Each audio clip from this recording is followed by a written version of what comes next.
Do you actually speak Spanish? Well, a little bit. Okay. Not un poquito. Muy caliente. No, my grandma, that's all she spoke, really. Really? Yeah, so that's... So you probably understand it better than you speak it. Oh, 100%. Okay. Yeah, I can understand it, like, pretty fluently. When it comes to speaking it, it sounds terrible. I want to be better at it, but... Well, you do have kind of like a valley girl type accent. I have heard that, and no one knows where it came from.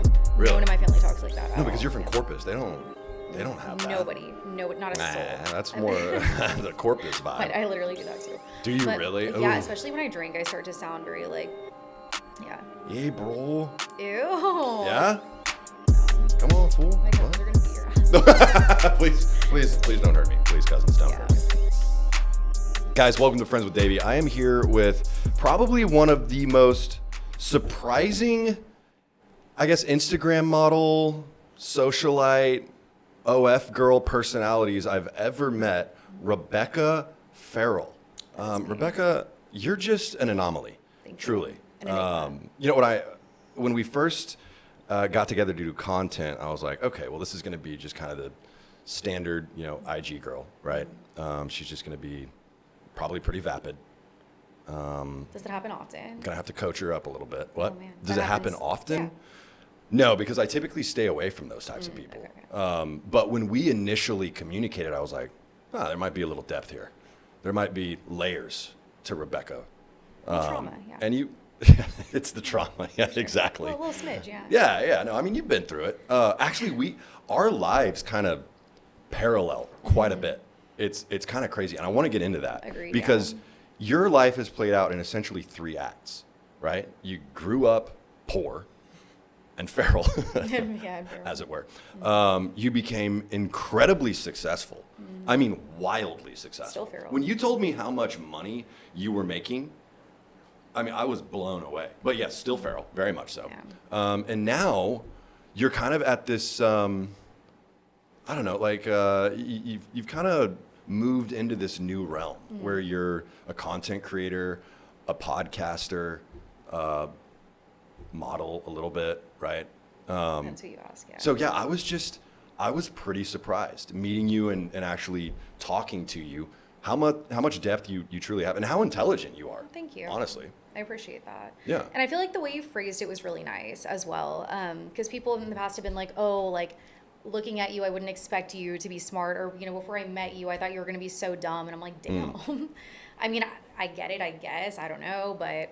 Well, you do have You a phrased it tattoo very on your well. hand that says tattoo everything. Yes, it's a Pearl Jam lyric. Get some class and some culture if you don't understand. Oh, well, that's Like, why I it's didn't an know, iconic, yeah. exactly. I mean, I had Hell Yeah Brother on the back of my arm. That's covered now. It's Phenomenal. Okay. It's okay, Hulk Hogan or just independent? No, just for no good reason. It was a matching tattoo with 2 friends. Oh, I love it. I also Okay. had the graffiti S. You know the one I'm talking about? Oh, yeah. That we always drew in our notebooks. Yep, Yeah. precisely. Mhm.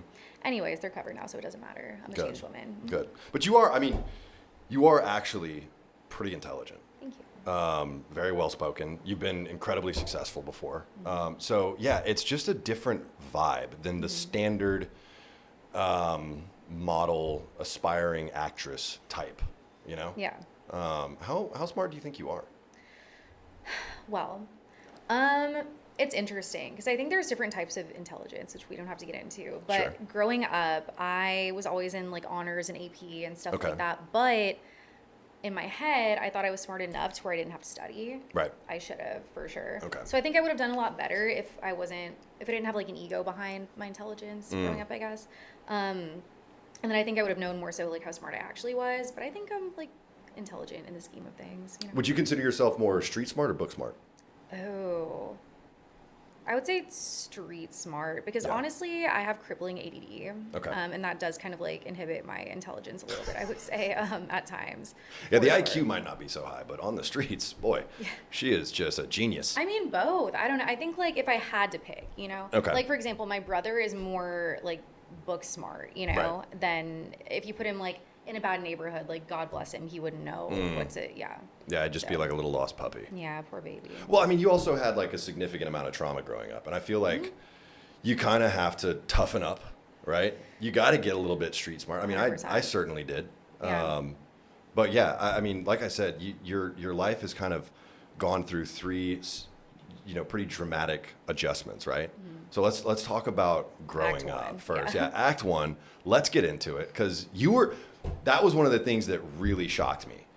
You are, just this sad little emo kid at heart. I Yeah. mean, you know all the songs. I do. The first time we hung out, you were just blasting Taking Back Sunday.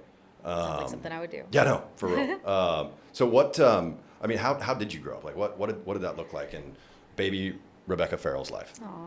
Well, I grew up in Corpus Christi, Texas, which for those who don't know, it's fucking dangerous. Yeah, it's wild down there. It very much is. So I never really fit in school ever. You know, I was intelligent, but I was Mexican, but I looked white. So the white people, they were like, oh, you're Mexican. The Mexicans were like, oh, you're white. I never really fit in. It was very race based down there. Sure. As much as that sucks, that's just the world we lived in, I guess. And there's no, I guess, right and wrong, but it's there was a clear division. Yeah. And so I kind of fell in the middle of that. So I always felt like an outlier a little bit for that reason already. Yeah.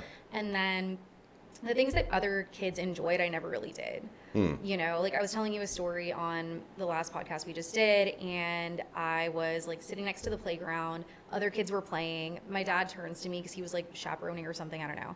And he's like, why don't you go play with them? And I said, what's the point? Why? So I don't know. I always felt just kind of different and maybe more mature than my age, I guess. Yeah. And never really understood, in high school, for example, I didn't get the point of homecoming and prom. I was like, this is fucking dumb. Really? Yeah. I was out partying and stuff, but Okay. I wasn't little traditional things like that. I'm like, it's a societal construct. The It doesn't social matter. accolades just didn't matter to you. No, I didn't. I'm like, what does this Interesting. matter at the end of the day? Who cares? Okay. Where do you think so- that came from? Why were you such a sad kid? I think being more on the outside than the inside of things, you get a better view of it all. And maybe it was a coping mechanism too. Yeah. Because I wasn't as much a part of that to be oh, well, that's dumb anyway. I don't want to be a part of it. So maybe that's why. Did you grow up religious at all? Was your family going to church or? So that's an interesting story. So my Okay. mom, her side of the family, they're Russian Jews. And my dad's side of the family is Catholic from Mexico. That's why you're so pale. Okay. The Russian Jew side. Oh yeah, the Russian Came through but strong. then I literally get tan in a second. I don't burn. I just get dark. It's Huh. crazy. Yeah, it's a really interesting. My dad too. But so I guess to backtrack a little bit, my mom and my dad, they met at a bar. My dad was a Love it. bartender and a DJ. My mom was a bar goer and Okay. played guitar and was also kind of I don't want to say a groupie, but knew a lot of rock bands closely, big ones, Led Zeppelin and shit. Just Your mom knew the guys from Led she Zeppelin? would chill with them. I wouldn't say they were Is she an homies, but- almost famous? I don't type? know. I mean, she has a bunch of pics with Santana. What? Has a signed guitar. Yeah, she has a fuckload of guitars. I guess she played those or whatever. But yeah, I guess through music and that whole scene, they came together. And my mom was just kind of rebellious. Her family actually kind of had a decent amount of money. My grandpa and grandma were immigrants, but they started a rag wagon or something. I don't even know, some weird shit. And then, Rag wagon? It was literally a wagon where you sell rags to people. Oh. Yeah, ends meet. I don't know. I didn't even They know were that was a thing. Bro, they were fresh off Ellis Island. They were we're gonna do what the fuck we gotta do. Phenomenal. So then he ended up opening up pawn shops and made quite a bit of money doing that. Yeah. So then my mom was kind of a little more privileged.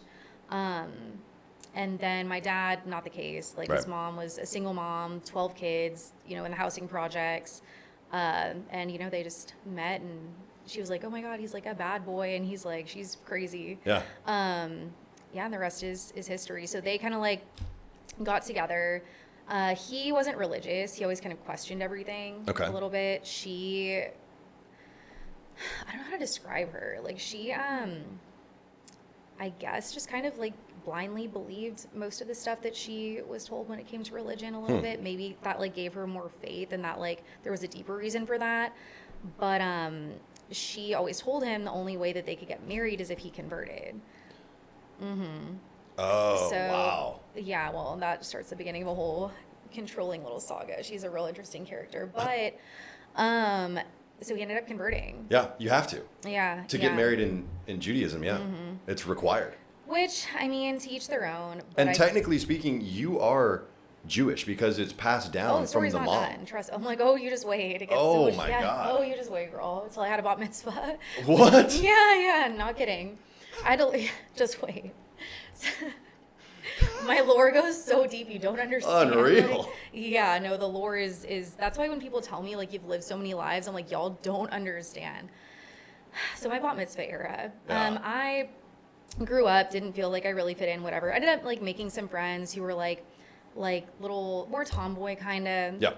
Also like not really in the box or whatever. And I go to turn 13 and my mom's like, you gotta have a bat mitzvah. Right. And like, what do you Your coming of age ceremony. Yeah, it was like pardon. And so it was confusing because on my dad's side, they all had quinces when they turned right. And then obviously opposite for my mom. So I was like, which am I going to do? Like just confusing. And I asked her just because I was more like my dad in that I think about things a little more logically, you know, and in more depth than just, oh, guess I'm doing it. I guess this is what I believe. Yeah. So I remember I was like, do I have to do this? And she was like, yeah. And I was like, why? She's like, it's you confirming that that's the religion you want to be. And I was like, well, what if I don't know that, you know? And she was like, I don't fucking care. So that's besides the point. Exactly. She's like, that doesn't fucking matter. And I was like, sick. So in that moment, I already kind of had like a what's the word I'm looking for? Like something against organized religion in my head. Like it didn't feel right to me, right? Because I was like, okay, if you're making me do this and I'm not sure it's what I want, and like I also always heard her using it as like a kind of like a superiority thing. Yeah. Like, oh, we're better than this person because of this, or like, oh, we only like do business with these people. And I hate that that's like a stereotype and it's not true for all Jewish people, but it definitely was my experience when it came to that. Okay. And that really made me resent it a lot because I don't feel like anyone's better than anyone else based on their religion, no matter what that might be. So I had a bat mitzvah. I had to learn. What was the theme? Well, my Torah portion was called Bereshit, which means in the beginning. So it was like the beginning of the universe, right? Yeah. So it's like the Old Testament. Right. So it's kind of like it's in the Bible too, I think. But yeah, just the beginning of everything. And that was, I had to learn like so many fucking pages of like, first of all, how to read Hebrew, how to like write it, like what I was reading, what it all meant. Like it was a whole like ordeal. And mind you, the whole time I was like, I don't really fucking do this. Right. And all my little friends went and like watched me do it. I had to carry around like the little Torah, and I was like, dude, I don't know that this is what I want. But from that moment on, I was like, yeah, I don't think religion's for me. If this is what it is, like if it's just forcing people to like do this shit, you know? And then like in my head too, I was like, okay, well my dad had to convert, so it's like just a bunch of like forcing people to do shit. I'm like, that doesn't. You don't want to feel coerced. Yeah, And that was like, just kind of the experience. Yeah. Religion should be something that's personal and like meaningful to you that you choose on your own, in my opinion. And to me, it was very much like forced, and I always heard it being used as like a superiority complex thing, I guess. So in that moment, I was like, well, I'm nothing. I'm agnostic. I have no religion. Oh, how edgy of you. I Very know. edgy and emo. We love it. Yeah, because okay. I like researched it. I was like, okay, what does it mean when you like think that there can be something, but you're unsure of what that is, right? Because I didn't want to tell people I was something and like be dumb and like not know what I'm talking about. So little like 13-year-old Rebecca was like, I'm agnostic actually. Which actually I feel like is a very Jewish thing to do. You think so? Yeah, 100%. Like how so? What do you mean? It's like the Easter Catholics, right? Like they go to church, they go to mass or whatever, right? But in reality, it's kind of like, yeah, we don't know, but we don't I care. didn't even know what religion I wanted to be. It wasn't like agnostic but Jewish. It was like, no, I don't know like if I want to be Buddhist. I don't know. Like I had no idea. I just didn't know. I wanted to like do more research. I felt like it was a big decision, you know? Yeah. And it kind of is. It is, and it's also a semi-cynical take, from you, which I think that's the Jewish part to me. Do you is think the so? cynicism. Like what's the like how so? How is it cynical? I mean, you grew up a certain way. You chose not to buy into it. In reality, it's fairly independent thinking at such a young age. Yeah, I just wanted to like do research, But also knowing that you, in preschool or kindergarten or whatever it was, asked your dad, "What's the point?" You're just a very cynical person. Or just inquisitive, Okay, that's a positive way to say it. Sure. I think it is. I don't think it's like cynicism. I think it's just you want answers that you don't have yet, and so like you can't like believe in something blindly, or you don't want to until you have more answers. See, this is what I'm talking about, where the level of intellect did surprise me. Okay, so you got to the point where you identified yourself as agnostic, which I mean I think fits perfectly with the ensuing emo lifestyle that you adopted, Yeah, little skater for sure. girl, Avril Lavigne type, I'm sure. Yeah. How long did you exist in like kind of that I don't know, that not poor mentality. Sounds pretty terrible. But like, how long were you ghetto is what I'm trying to get to. I thought you meant like. I mean, there's still obviously a fair amount of ghetto in you. Yeah, absolutely, 100%. Yeah. Like, but I think like, I don't know, still kind of. Like, I'm trying to think like when things changed. I think it's when I met the guy that I was with for 6 years, and his family was like upper, and I actually have never thought about this, like the kind of when the transition happened and when I tried to like hide it a little more, I guess. They lived in this really nice subdivision. Okay. They had this really big house. They had like a boat, and I was like, oh fuck, like fight or flight, not fight or flight. What is it like when you like have to adapt to something? There's like a word I can't. You just have to adapt. Yeah. Anyways, I felt like I had to adapt to like fit in, assimilate. Yeah. Okay. And so I got you. in that moment, like I think honestly maybe that's when like White Rebecca was born. Like Wait a the voice. Oh Like my the God. way I've never thought about this, but maybe that's when like I started to talk like this and shit. That's wild. Wait, was this the drug dealer boyfriend? Mm-mm. No. No. Okay. I started dating him right after this guy. Got it. Okay. Yeah. Oh, so you went through a 6-year period where you were upstanding citizen, well put together, Rebecca. Yeah. And then became trap queen, I didn't even drink. Rebecca. Like, You yeah. didn't even drink at that point. No. Just because, like, growing up, I've talked about it prior, but my mom had a lot of, like, substance abuse issues. So, like, it's something that I never really wanted to do for that reason. It, like, kind of just put me off to it. At least, like, certain things, So, and I never saw the need, I guess. Because, again, I always was kind of like on the outside of stuff. I was like, I don't, like, want to, do what people are doing that's, like, typical. Right. So, yeah, we were together 6 years. I literally like didn't drink, like nothing. His family honestly kind of partied. Like they would have like these big mansion parties and shit and like would offer me alcohol and I was like, no. I would just like chill, yeah. And then we broke up. I broke up with him because he wanted to propose to me. Wait, how old were you? We were together from 17 to like 23. Wow. Wait, that's 6 years, yeah. And Yeah. You broke up with him. Yeah, so we met, to backtrack a little bit, I got kicked out of my high school. Okay. What for? Truancy. Oh, yeah, you told me about that. Yeah. You didn't even know that there were consequences for just not going to school. Well, I did, but I thought I could just hide them, Yeah. Like they would leave like messages like on my answering machine, just like aging myself. But like I would run home every day because I lived like 2 blocks from the school until I got my little Chrysler Concorde. And I would delete the messages. So I was like, okay, nothing's going to happen. My parents just aren't going to hear the fucking messages. Yeah. And then the cops showed up to my house. They were like, your parents are going to go to fucking jail if you don't go to school. But I'd already missed so much. They were like, no, you have to go to like the alternative school. And I was like, what could go wrong? Sure. And honestly, it was kind of sick. I kind of loved it. Because I feel like everyone there was also kind of like different in a way. And Right. like, more edgy and unique. It was a group of outsiders. Yeah, exactly. Yeah. So I thought it was kind of cool. It was like a breakfast club kind of. You were basically Pony Boy. Yeah, I don't know what that is. Oh, the movie The Outsiders? No. Whatever. All right, continue. No. I'm aging myself now. Yikes. And that's All where right. I met my ex. You met him at alternative school? Well, so he went to my like original school, and I always Okay. kind of saw him, but I was like, he's cheer captain, I'm on the bleachers type Taylor Swift moment, yeah. So I was like, cheer captain. You know what I I- don't what think is that's it how the like? song goes. she's cheer captain. Right. Yeah, but you get what I'm saying. But yeah, he like played football. I was like a little skater emo, Right. but he had gauges though, so I was like, oh, he's like probably a little emo, but like would never talk to him, and like Right. vice versa. So I end up at this alternative school. He's in one of my classes, and I'm like, this is my moment. Like that's my fucking man. I just know it. But I was still too like shy to say anything, so I was like so fucking introverted. So it was graduation, and me and my friend Ashley go to this bar called Roper's, which was the only place that you could get in like underage and like whatever in Corpus. Like It was really sketchy. And he happened to be there, of course. And so I tell her, and like I remember so vividly too. I told her, I was like, look, I'm never gonna get to talk to him again if I don't talk to him tonight. I'm a fucking pussy. Like I'm not gonna do it. So I need you to go to him and say, hey, Rebecca wants to like talk to you. And so she did, and he did, and then Oh, wow. You did the whole, hey, my friend thinks you're cute? Yep. And Oh, I was nice. sweating. I was so fucking nervous because I was like, he's gonna hate me. He's gonna fucking hate me. And then he comes over and he's like, oh hey, like I've noticed you like at school. I was like, what? Yeah. And then from there, we literally were inseparable. Ends up he like listened to the same music as me. Like we were super similar, but just like from different worlds. What a you know? meet Like cute. a Romeo and Juliet fucking. And then you broke his heart.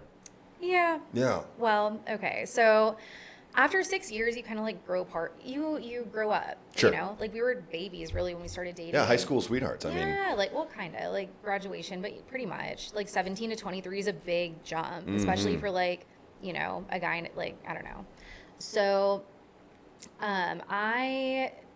people down there get married really young. Yeah. Like there's like a certain like order of operations. Like you go to high school, maybe like a vocational, some ITT tech moment. Sure. Like I don't know. career and then- point. Yeah, absolutely. Sure. And then if you're a dude, you go to like the oil field. If you're a girl, you probably yeah. like pop out some babies and just call it a day. Yeah. And that was not my path. I always kind of knew I wanted to leave my like small town and the hood also as well. And I was going to college, which he wasn't like a fan of really either. The fact that I wanted to go to college. The fact that you wanted to improve yourself. Yeah, just Listen, sweetie. self-development, My intelligence. family's rich. You don't need to do that. Yeah, I'm like, oh, okay. So yeah, I was about to graduate and I wanted to move to Austin. And he was like, well, Rebecca, you can't, like the oil field's here. Like I have to, you know, we're here, just like start having babies basically. And I heard from his friend, he was planning on proposing. Oof. And I was like, fuck, like tell him not to do that. Yeah. Like I literally told his friend to like, he was learning Everlong by Foo Fighters on the guitar. Oh my God. Because it was my favorite song at the time. Well, quite honestly, that hasn't aged well now that we know banger. what we know about Dave Grohl. Still my hero. Don't What do care. we know about him? What do you do? I thought he was cheating on his wife with Oh, fuck. that fat porn star. Yeah. That's how it goes. It's just what Tale it as is old as sometimes. time. Yeah. Song as old as rhyme. But okay. So yeah, I found that out. I was like, yo, you have to put a stop to this, Jerry. That was like his best friend. Yeah. And he's like, got it. Because I think he was like low key in love with me. So he Sure. would like do my bidding and like tell me like secrets and shit. So he tells him, and then my ex comes home one day and I'm at his parents' fucking estate. And he's like, Rebecca, did you find out that I was like gonna propose? I was like, yeah. He's like, should I not do that? I was like, no, you shouldn't. He's like, why? And I was like, well, I'm a child. I like, granted, yes, I'm like 23, 24, but like, I want to go to college. I can't live here forever. And I love you so much that I would be doing you a disservice if I stayed with you any longer, knowing what you want now. Because like, our paths are like splitting. Like they weren't, we were cool, but now it's like very clear we want different things. And the selfish thing to do would have been to stay with him, you know, and like maybe go off to college and like do whatever the fuck, and knowing ultimately it wasn't gonna work. Yeah. But it was super fucking hard. Like it's definitely like to this day, like probably easily like top 5 hardest things I've done. But like I think that's kind of what love is, in my opinion, when you like want someone to be happy above like your own happiness a little bit, and you're willing to like sacrifice that. Yeah. So yeah.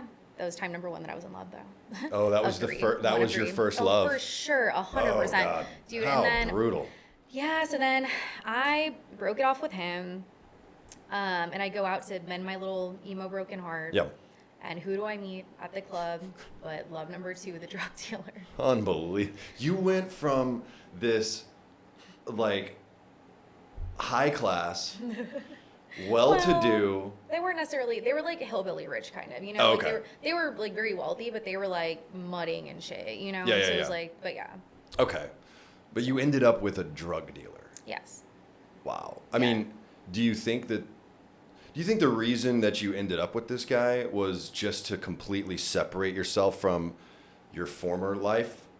Like, I'm going to go inverse and opposite of what I've been doing for the past 6 years and become a trap queen now? Maybe. I mean, I think like I had covered like who I really was for so long that maybe it was kind of like regressing to like, oh, this is like what I'm comfortable with, and this is like, you know, who I actually am. So maybe, you know. Interesting. But I also didn't know when I first met him that he was a drug dealer. I was out with, I really didn't. Like, I went out with my friends to get over that relationship. Yeah. And I was like, I need a rebound. I was a menace. And so people were walking by in the club. Like, I still see it, like, in my head. Like, it was fucking yesterday. Like, guys were walking by. I'm like, no, fucking trash. Like, out of my fucking face. And then all of a sudden, this guy, like, looked like my ex, kind of. Like, Ooh. blonde hair, blue eyes, like, buff, tatted. I'm like, who the fuck is that? This is the one. I'm like, bring him to me now. Now. And, again, my friend gets him for me. And she's like, I just want you to know.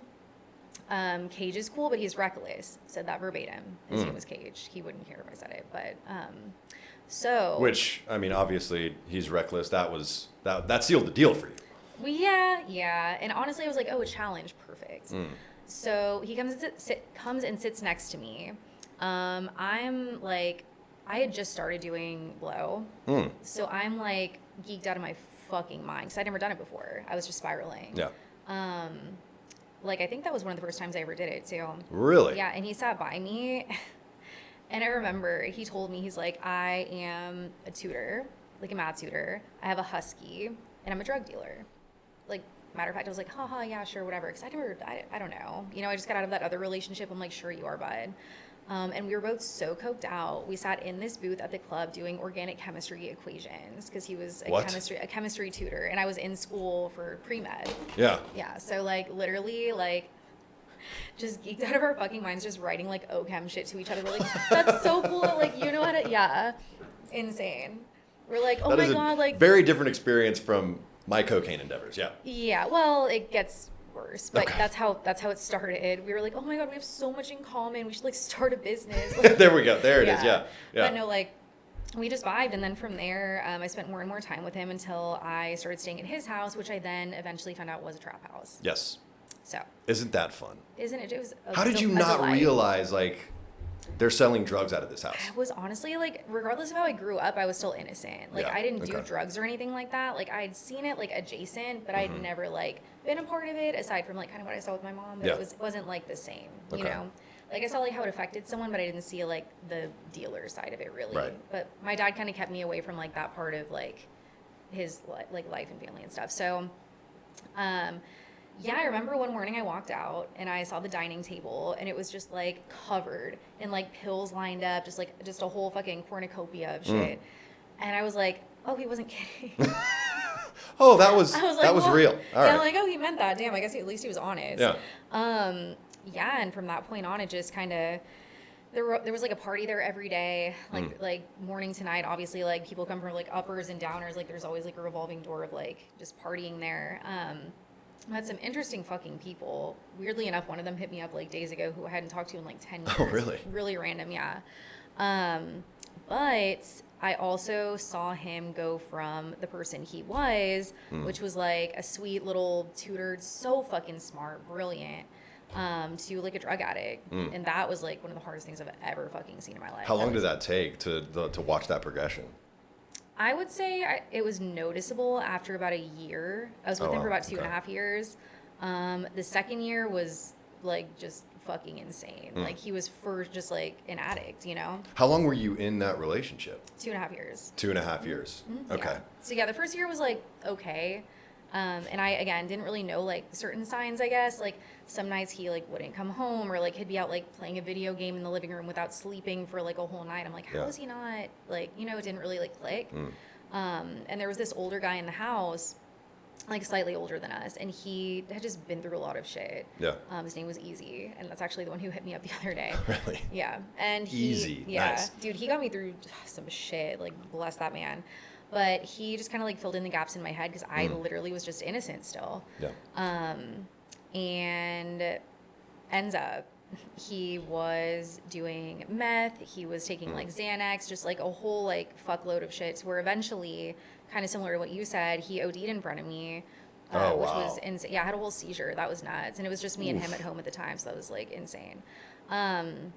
But yeah, that was the second relationship. Oh my God. So 6 years with the high school sweetheart, 2.5 years with the drug lord. Yeah. I mean, living in a trap house. I never lived in one personally, but I spent a lot of time in trap houses, For sure. especially up in New England. That's just not sustainable. I mean, Yeah. it's crazy. I mean, the stories that I have are wild, but I'm sure some of the stuff that you saw must have been just out of control. Yeah. Living there, that's nuts. Yeah. Especially coming from the background that you did. You know, and especially coming right out of this relationship with, you know, a well-to-do family and I just graduated maybe a little more college, respectable. too. Oh You know my what I mean? God. Like literally, like I had my like fresh like pre-professional biomedical science degree, like ready to go to like med school or something. Wow. You know, like not like a nursing degree, like a fucking doctor. Like you're gonna be like, you know, and hardest thing I'd ever done in my life. But yeah, going from that to like living in that, I don't know. Just squalor.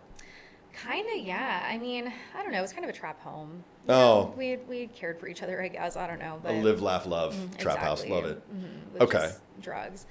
But it was like it was like a group of people where like they all had a bunch of shit they'd gone through and kind of like coming together, just like going through more shit. I don't know. Like you could just tell everyone was like sad. Yeah. You know, and everyone had their trauma and shit. So it was almost like comforting in a way that like everyone had also gone through certain things, and Yeah. it wasn't like, you know, the last relationship I was in where I felt like, oh, you know, it's this family who's like on the surface perfect. They weren't. Obviously, come to find out later, that was a whole other thing.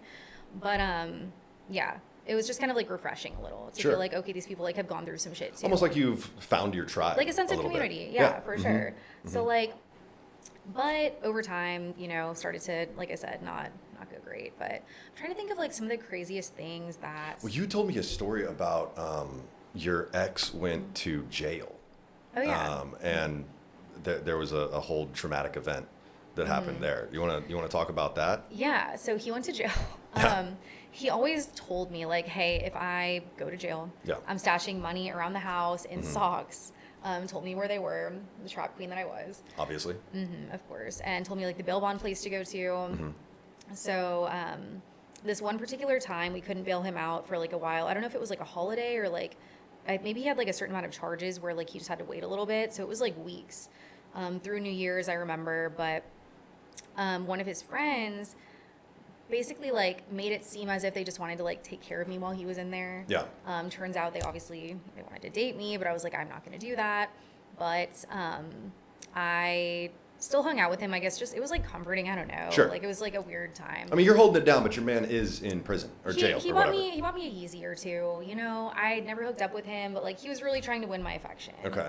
For fucking sure. Is that honest? Like you No, I swear never? to God. No, I literally, like, Oh, I was, wow. above all, like, I was loyal as fuck. Like, I literally wouldn't. And I told him that, too. Yeah. I was like, I'm never going to be with you. I'm never going to date you. Like, we can hang out, but, like, that's your friend, and this is wrong. And he's like, he wouldn't care. I'm like, he would. Oh, he would care. Yeah, I wish. Come to find out, right? Yeah. Foreshadowing, right? So, while my ex is in jail, Yeah. I changed like the jail number in my phone to Lori Flores, who was a friend of mine, because I knew this other guy would get pissed and I didn't want to like cause drama. Yeah. So every time I would get the call, I was like, oh, Lori's like fighting with her dude. I have to go to the bathroom.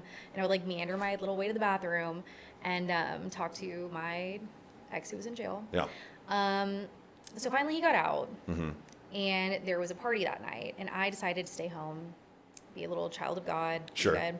But at my parents' house, because like for some reason, like I don't know why I didn't stay at like the trap. I'm not sure. Oh, because that's where they were having the party, I think, or something. I don't know. Oh, okay. Well, that makes sense. Right, If you're not sounds trying to about party, being in the trap is. Don't go to the trap. Yeah. It's not the best place to be. Yeah. Simple, yeah.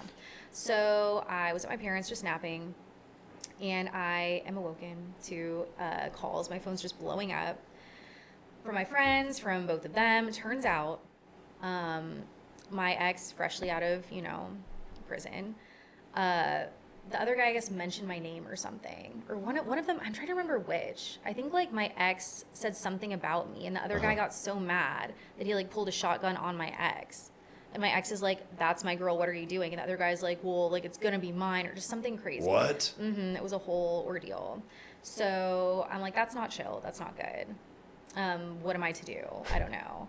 So I just gaslit my way out of the whole Dude, it was listen, when I tell y'all I don't want to say I was a piece of shit, but like, dude, I was think of the biggest just like fuck boy, like, Yeah. I was bigger. I promise you. I was the like fucking manipulative, like, and so fucking good at it, dude. Like, Yeah. it was almost like beautiful how fucking just good I was at It's like art. Yeah, it really Yeah. was. It was like an art form, you know, that I don't do anymore. But Now, I use my powers for good and not evil, which is why I like went into sales, you know? Okay. Like, let me like use these tactics to just actually like do good. Yeah, hustle people out of their money. No, like it No? was like, well, no, it Okay. wasn't. Like it's like using the same mental capabilities I feel to like convince someone of something they didn't initially know they needed, which is what a sale is. You Sure. know? That's sales. Yeah, absolutely. Listen, listen.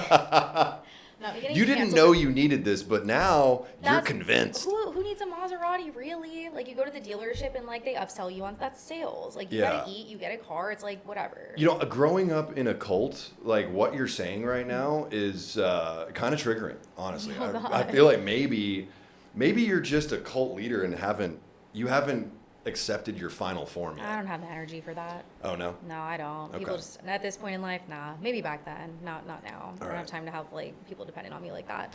But, anyway. So, I remember, and this sounds so fucked up, but, like, everyone has their origin story, whatever. Sure.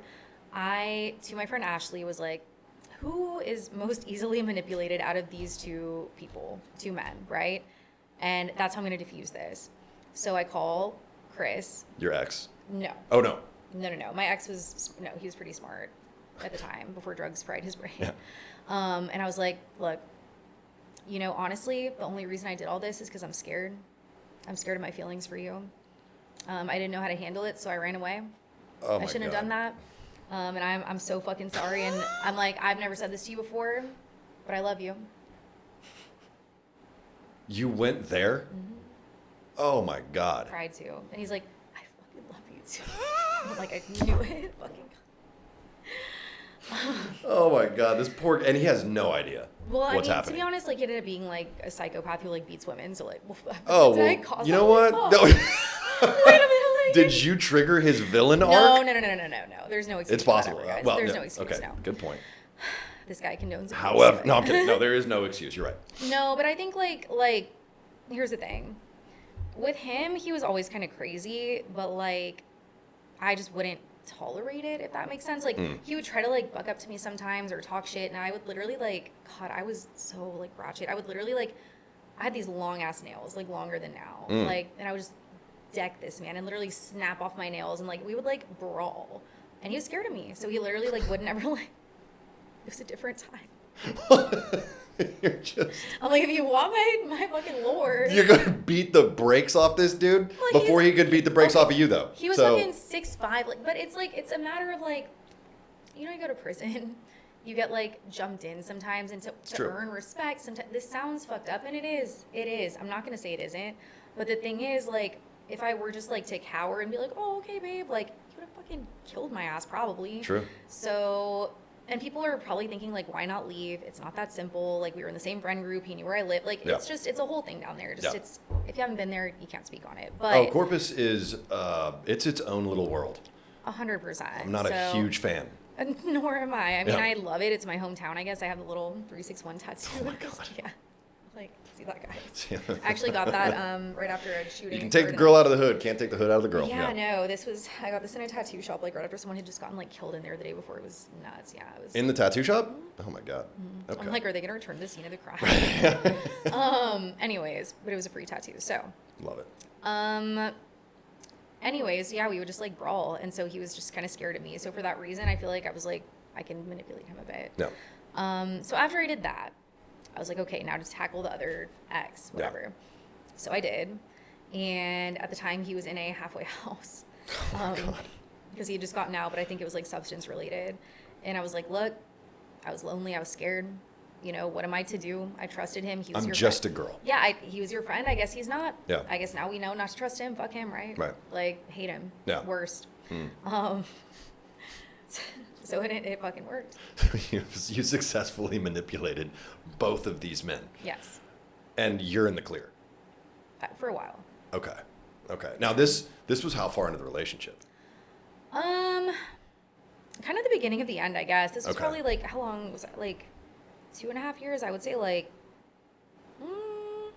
this was before his addiction got really bad. Because Okay. I did actually want to make it work with him. Like, I loved him for sure. Like, I did, which was like, I don't know if it was like a little bit of like Stockholm syndrome or if it was just like a rebound. Like, I still didn't want to think about my ex. I don't know, but I cared about him. I Yeah. guess. So, Yeah, then everything was like pretty normal for a bit, and then that's when like his addiction really started like kick in.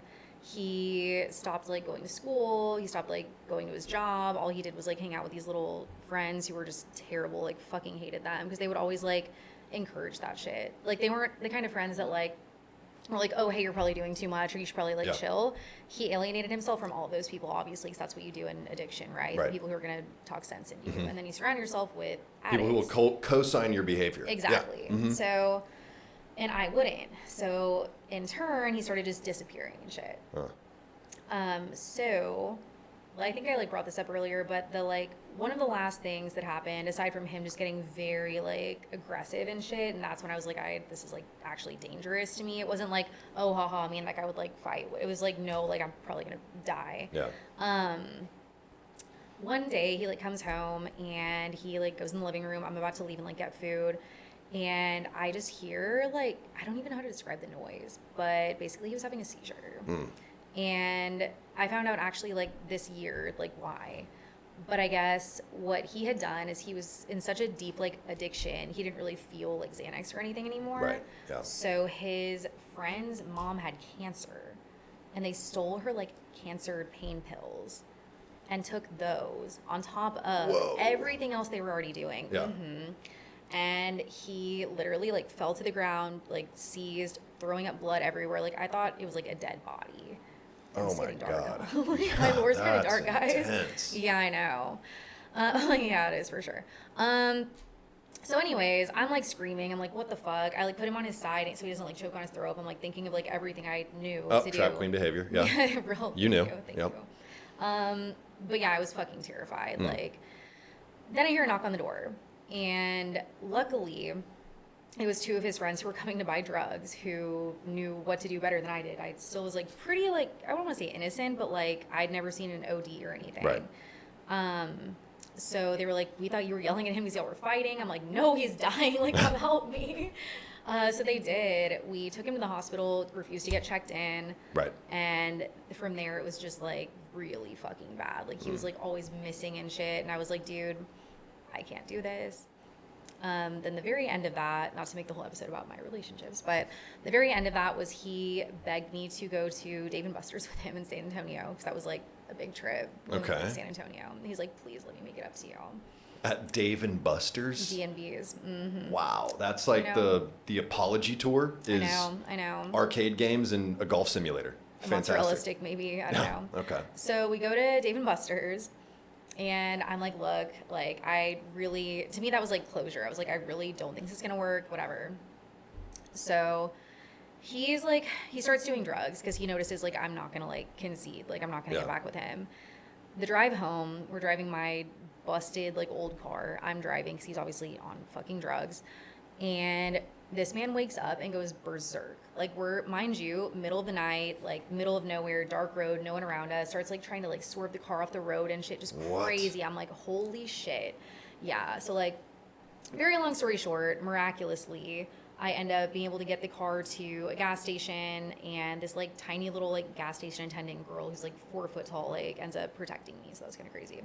What did you have to do with him? Like, did you kick him out of the car? Oh, he ran. He ran? Yeah, once he realized we were, like, pulling into a gas station and kind of came to, like, it was the most, like, split personality shit. He's like, babe, we're fine. What are you doing? Like, what do you mean? Just, like, insane. Whoa. And then... So this is, like, drug-induced psychosis. Oh, for sure. 100%, yeah. Okay. And I literally, like, I don't know how this happened, but I think he accidentally called me from his phone and left a voicemail on my phone so you could hear the whole thing. And I listened back to it later, and it was fucked up, but like you could just like hear basically the whole like ordeal going down, and then me like running and like getting help and shit, and then he just took off into holy shit. Yeah, that's insane. And did you see him again after that, or was that just like that was the end? Well, not for a while, no. But I dropped the charges because obviously like the police came after you know that happens at a gas station and like an ambulance and shit like that, and his family was known for just some dangerous activities. So I dropped the charges because I wanted to live and I wanted my family to live as well. So yeah, I felt bad because like turns out he kept like went on to like the next girl and did way worse shit than he ever did to me. So that sucked. Because she came to me like a while later and just kind of asked me questions or whatever. But yeah, that was a real doozy. Holy shit. Yeah.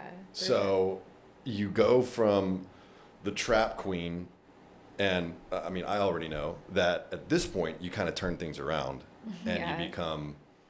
You enter your CEO phase. I do. Yeah. I do. What is one to do besides Elle Woods and just fucking go to the law school? Just really, after going to Dave and Buster's and just almost dying, logical next step. Yeah, I kind of like took a look in the mirror and I was like, okay, that didn't work. That wasn't good. Right. Let's really think about this. What do I enjoy? What do I want to do? And I had my degree, but I was like, I will fucking off myself if I have to go to medical school and go to more school right now. I can't. Right. Like, I literally cannot. So I was like, how can I use my degree but, like, do what I love, which is sales? Yeah. So I went into medical sales. Interviewed a bunch, like, super long story short. And at the last interview, ended up telling the, like, panel of interviewers, because, like, I kept getting beaten out by people who were more experienced. Right. And I was like, look, you can hire someone who has bad habits, or you could hire me who's like easily trainable into whatever your company wants, and fuck this guy basically. And I got hired. Fantastic. You just character assassinated the other guy. Exactly. I'm like, bro, he's an old dog. You can't teach him new tricks. Look at him. Right. And that is an incredibly difficult field to break into for people who don't know. Medical device sales. I mean, you pretty much either have to know someone or sleep with someone. Or someone has to fucking die, basically. And even then, you still probably have to sleep. Like, it's really hard. Yeah. But honestly, a lot of parallels between selling drugs and medical devices. Kinda, yeah. I think like just sales in general, to be honest with you. Selling drugs is easy. Like everyone wants them. Right. Like not everyone wants like a medical device, especially a super expensive one, like in this economy. So in this economy. Oh, that's Biden's America. You know? Exactly.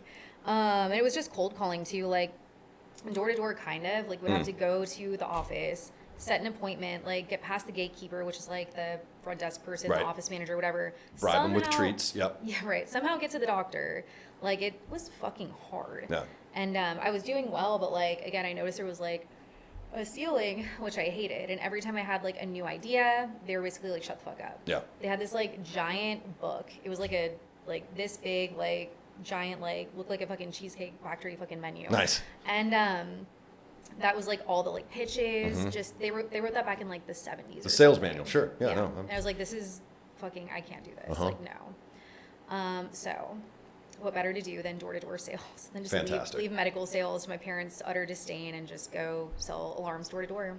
And that is where you became the successful businesswoman. Correct. I mean, the stories that I've heard about this, and I mean, you sent me a video of you essentially on a sales conference the national call. Sales call, yeah. I mean, just so slick.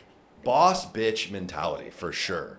And you were making so much money doing that too. Ungodly. Yeah, it like changed my whole perception of money too, which is crazy. I never thought like I would have a week, and this sounds so like cunty, I'm sorry guys, but just like bear with me. Like have a week where I made like $10,000 and I'm like, like whatever, that's like not, drop in the bucket, whatever, who cares?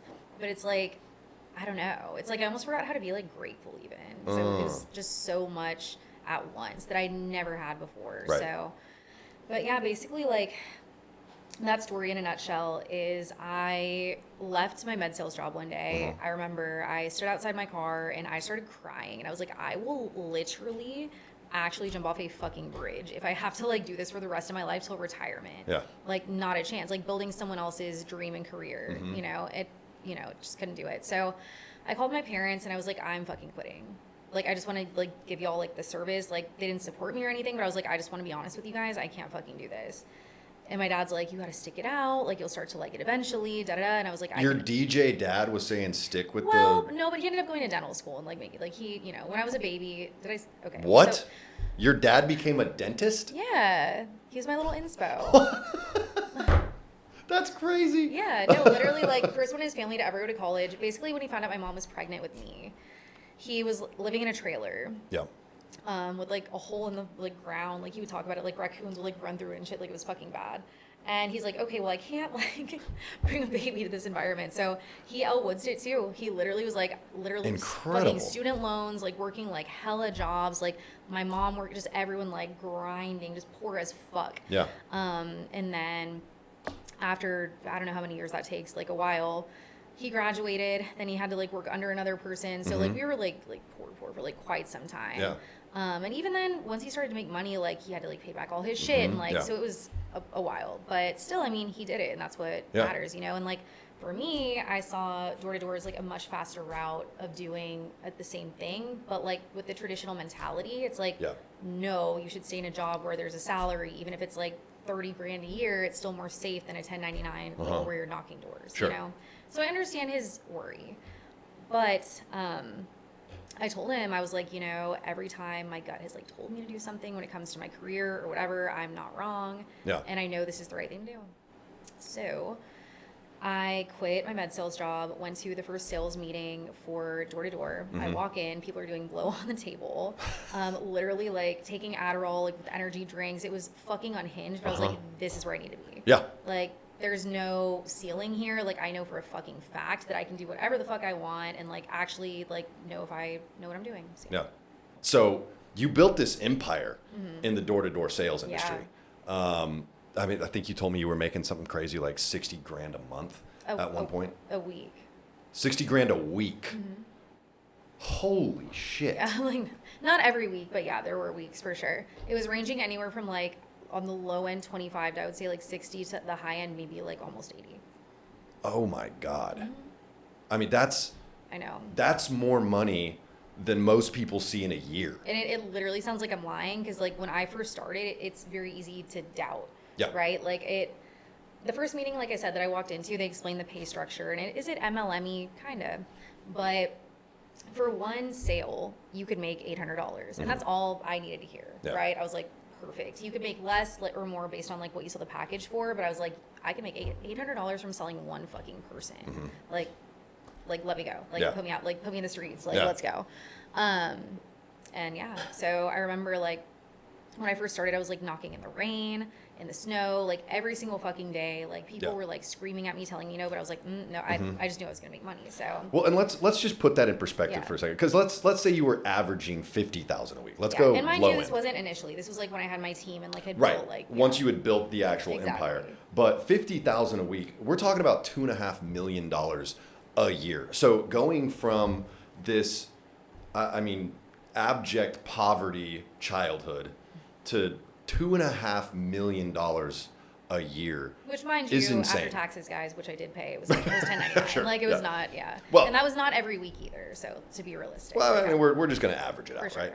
But I would say roughly like $1 million a year. $1 million a year, like towards the end, yes. And what you have access to at that point is so drastically different. I mean, if you're not prepared for it, it can truly ruin your life. Yes. You know, I mean, that's that's kind of the experience that I had a little bit. There's such a thing as like too much freedom, you know, and maybe people might disagree with that, but like, I think like, what's it called? It's like, there's a saying, it's like idle hands are the devil's playground or something.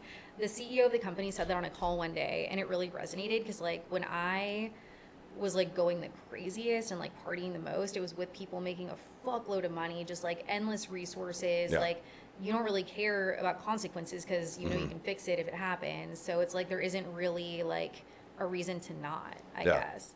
So it's like if you have this deep-seated trauma or if you have things you haven't dealt with, that's the perfect time for it to manifest because you can deal with it, right? Yeah. Whatever the consequences you just throw are. money at it until it feels better. Yeah. Dude, I would go to Fendi. I would get like a whole room to myself. Like they would put me in a private room, just like get me all these bags. It was crazy. Drop like $20,000 like in a store. Like now I can't even fathom that just because ultimately I realized that does not. Yeah, you're barely allowed in Urban Outfitters now. Yeah.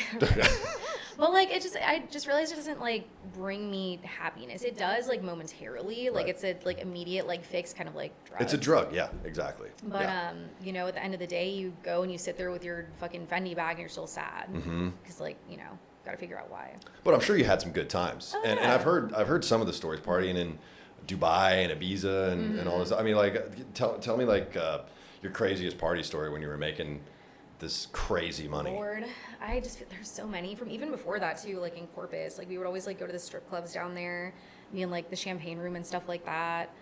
People were like doing blow off like swords. That was crazy. What? Mm-hmm. Like a katana or a broadsword? Like what kind of sword are we talking about? Oh. Yeah, like if I had to remember, I'm like probably think like a machete. Yeah. Okay. It's kind of crazy because, like you said, I feel like a lot of it is a blur. Like in the moment, I'm like, damn, that was fucking crazy. But so much of that has happened. I remember I would always tell my friends, like, our normal nights are like someone's bachelor party, like their craziest fucking night ever, you know? Just experiences that no one ever thinks they're going to have. Yeah, or like expects, and like just the wildest shit. And people would always tell me like the craziest things happen to you, and that's because I would kind of let them, you know? I would just be like, well, whatever happens, like, why not? You've got seemingly unlimited resources. I mean, I can handle it. To be honest, like even when I like shouldn't have, I still did. You know what? That's true too. I mean, when you're just in the zone like that, and you're willing to let whatever happen. I mean, I, you know, back when I was like in my, you know, drug heyday, I mean, I was partying with Macaulay Culkin and Seth Green and the guys from Pendulum one night in Vegas. I mean, it was just like insane shit like that would happen because you just let it. You just kind of go with the flow. Exactly. You know? Yeah. And I feel like that's honestly the best way to be. Like now more calculated, I guess, but like back then, like, I don't know. I wouldn't regret any of it. I feel like I wouldn't say that I do. Yeah. I feel like it all like happened for a reason. And like I met a lot of people through that. Yeah. And I feel like everything just, you know, happens for a reason. Yeah. What, when did you get to the point where you weren't happy with, you know, making all this money and being this successful entrepreneur anymore? That was my rock bottom. So okay. Yeah. Well, I had all this money, like I still wasn't happy. Like I was obviously, I hadn't coped fully with that relationship. And so I got into another one with another guy that looked very similar to them as well. You have a type. I did think I did until this, but I guess I kind of fucking do. Hopefully not anymore. Shit. I'm fucking done, please. But similar, but like seemed a little more like squeaky clean little, and I was like, you know what, this seems like a safe bet. Only thing is we met out at a bar, we were both blacked out, and he did offer me cocaine immediately, and perhaps that should have been a red flag, but at the time I was spiraling and I was like, perfect, kind of like what you said. We were both doing the same shit, so I was like, oh, this validates what I'm doing because he's doing the same fucking thing. So we end up partying a bunch together. Ultimately, like, he ends up being very toxic. I kind of was too, but he was a little bit worse. So I break up with him and I spiral worse. And I was dating guys, and honestly, some of them were so fucking nice, like really good dudes. And they were doing like the most for me too. And I was a piece of shit. Like I was not like nice to them. Like I like didn't treat them with respect. It was pretty bad. And so I was in Houston. I think visiting, like one of the guys had like flown me there or something to visit him. He was a lawyer, super nice guy. I think he's like one of Travis Scott's lawyers or something. Oh, like, wow. Dude, I like not perfect, like on paper, whatever. So we go to dinner. It's me, him, and my friend Amanda. And he's like, I just have to let you know, Rebecca, like I know you want to party, but like I have court tomorrow. It's a big deal. I cannot go out. I can't like not sleep. And mind you, I was already like doing blow at that point, just being like reckless. So my friend Amanda told me later, and this kind of stuck with me too to like make a change. But apparently he was telling me that, and he turned to Amanda and was like, she doesn't even care about what I'm saying. Like she doesn't even like hear me. And I didn't. I literally didn't. So the night progresses. At this point, I don't know how long ago this was, because I already had my dog, I think. So this must have been like 3 years ago. Anyway, so I have her with me. I'm staying at his apartment, and Amanda like goes to hang out with a guy, and I don't want to go to bed. So I sneak out of his apartment with my dog, somehow find this party. I don't know how. I don't know how I found like a group of people to party with. I wake up the next day at my ex's lake house in Houston. No idea how I got inside. He's not there. He's in Austin. He doesn't even live there. That's just like his spare like house. And thank God my dog's with me. I don't know how I had her. Like the fact that I didn't lose her to this day is beyond me.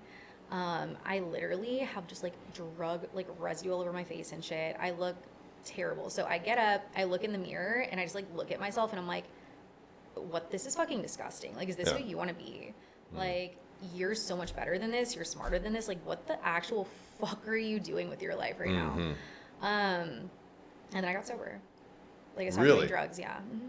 That was your moment. 100%. I just felt like it was a combination of things, but that was just like the like rock bottom, like boiling point kind of like a multitude of things of just, you know, me not talking to my dad for a long time and my brother who I know it made them really sad, you know, like a bunch of like fucked up things kind of like coming to a head at that point and me saying like, this has all like brought you to here. Like you almost lost your dog. Yeah. Like you love that like dog. Like you don't want to like, you know, like she depends on you. And like, what the fuck are you doing? And like the way I was like treating my body and like carrying myself, like that's not the standard that I want to carry myself to. And if I want to meet a good person, like shouldn't I be a good person as well? Like how can I expect to meet a guy who's like all these things that I want when I'm not those things? Yeah.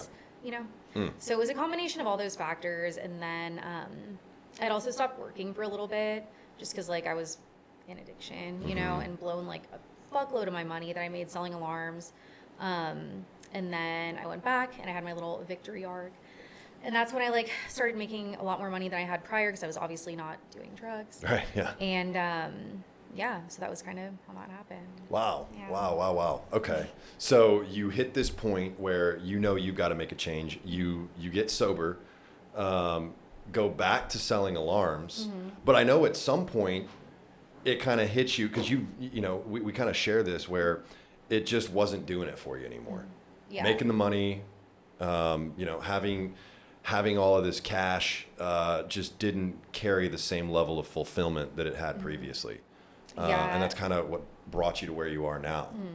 Yeah, I think a lot of it was like a Band-Aid a little bit. Like it made me feel better about myself for sure because I accomplished a lot. Like I built this giant sales team like faster than anyone ever had in the company. Everyone was saying like I flirted with customers and this and that, but I didn't. Like they literally sent like a girl like pretending that she wanted to work for me to like spy and see what I was doing. And it was like nothing that crazy. I'm just good at what I do and better than everyone else.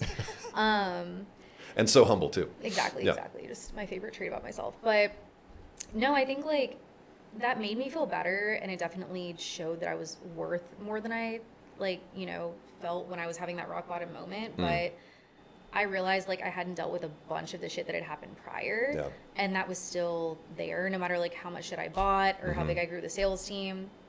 So yeah, I think at that point I just started to deal with those things a little bit more and kind of get to the root of that as opposed to just like covering it up with like, you know, Fendi bags and drugs and shit. Yeah. And now you're doing the content creator life. Yeah. And I mean, the way that you feel now, I mean, is this a relief? Is this do you feel like you've reached your final form? Like no, I mean, I feel like a starving artist right now. It's like really? a big yeah. It's like the reason I left the company was there was a lot of like unethical shit going on, which I didn't know until I moved higher within the ranks, and I don't know how much I can get into that, but just things that were unsettling to me and my moral compass that, you know, could cause harm to others, right? And that's not something I want to do. So I helped a lot of my sales reps find other places to go, and I exited, and that left a lot of money on the table. I won't get any of my like residual little like holdback and stuff like that, which Lord knows how much money that is. I don't even want to know. But I feel like at the end of the day, like as corny as it sounds, your ethics and like your morals are worth more than that. Yeah. You know, because like sure you have all that money, but I've felt like that empty feeling before of you have it, but you're not, you know, you don't feel right about it, I guess. Yeah. I mean, you can definitely experience happiness with money, but you can also experience extreme lows, as you very well know. Okay, so what you're doing now, I mean, a lot of really cool stuff. You're friends with some really cool people. I mean, you've got brand deals, you've got a successful podcast. So what is the goal? What are you like working towards at this point? I feel like I never really know, just being the best. Yeah. Like with anything I ever do with, you know, med sales, when I was in that, with alarms, when I was in that, like I go into things just so psychotically. Yeah. Like it's almost like what you said earlier on the other podcast, like anything worth doing, I feel like I'm gonna be a fucking psychopath about it. And if I say, like put my name on something and say, hey, this is what I'm doing, like I'm gonna put everything I have into that. Yeah. Which is like, you know, people ask, why do you think it's been successful so fast? Or why do you think you grew the sales team so fast? And I genuinely think it's because like I don't give myself another option. Yeah. You know, there really isn't in my brain. You're just all the way in. 100%. Yeah. Like with door to door, it's $10.99. There's no salary. You're knocking doors. Like if you don't sell, you don't eat. You know, but that could scare some people. But for me, there's no option. Like I'm gonna sell. You know? It's physically impossible for everyone to tell you no. Yeah, it's true. So, yeah, I think the goal for this, just keep growing it. You know, and I think when it's time for the next chapter, it always kind of finds me. Like I never know what it is or how to anticipate it or anything like that, but it just kind of happens. So I feel like that kind of like takes some pressure off, just knowing thus far in life everything that I've like done is something I was supposed to do, and like the logical next step always presented itself. Yeah. So, I mean, obviously I'm making less than I was. She's a little bit of a starving artist, guys. Yeah, right. But it's gonna happen. I think it's just more of a slow burn than I would like, because I obviously like instant gratification. Sure. And like usually if I work really fucking hard, it happens a little faster, but it is still happening. It's just a bit more of a challenge than other things prior, but that's what I like about it too. But you're still having a lot of really, really cool experiences. Which I didn't even like talk about how I did bodybuilding shows and shit like that. I what? Think really cool. Yeah, I forgot about that. You were a competitive bodybuilder? Yeah, I forgot about that. What? I know. We'll have to cover that at some point. Yeah, it's somewhere later on. But Rebecca, I kind of want to do a little segment for Patreon about some of your crazy shenanigans, because I know you have those.